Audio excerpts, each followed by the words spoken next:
Колко струва да нема тази каруца за 1 час? Какво искаш да това? За возене, не за товарене. Из квартала возене 1 час, ама искам където аз кажа колкото кажа. Нали в 1 час? Ама сам да караш. Не да карам, бе, ти да караш. Аз... Не бе, не за говоря ти за определен ден да се разбереме. 1 час. Даваш? Колко даваш? Кажи колко ти струва масрафа. За 1 час, ама тук в района ли че е? Красна поляна, на това викам района. Добре, няма 40 лева. 40 лева, ама яко. Яко. Имаш ли втора дъска отзад за такова? Дай ми някакъв телефон твой. Някакъв контакт, нали? Трябва да те намеря. Да, не. Чакай. Кажи си номер. Казвай. Телефона снимам. Дай не ти телефон, не че ти звънем.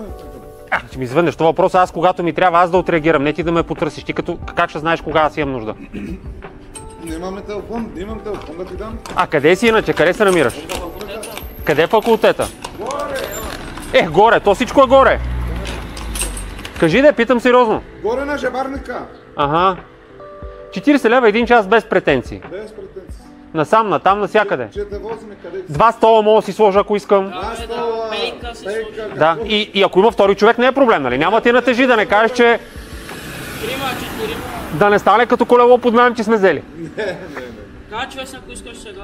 Сега имам среща с кмета, отивам да се видя. Към общината. Добре. А как се казваш? Сашо. Сашо при жабарника те търся, така ли? Добре. Коня, как се казва? Марти. Добре. Че един срещнах с Мечо. С коня Мечо, ама не иска да вози. Бъде жив и здрав. Добре, айде и вие живи и здрави.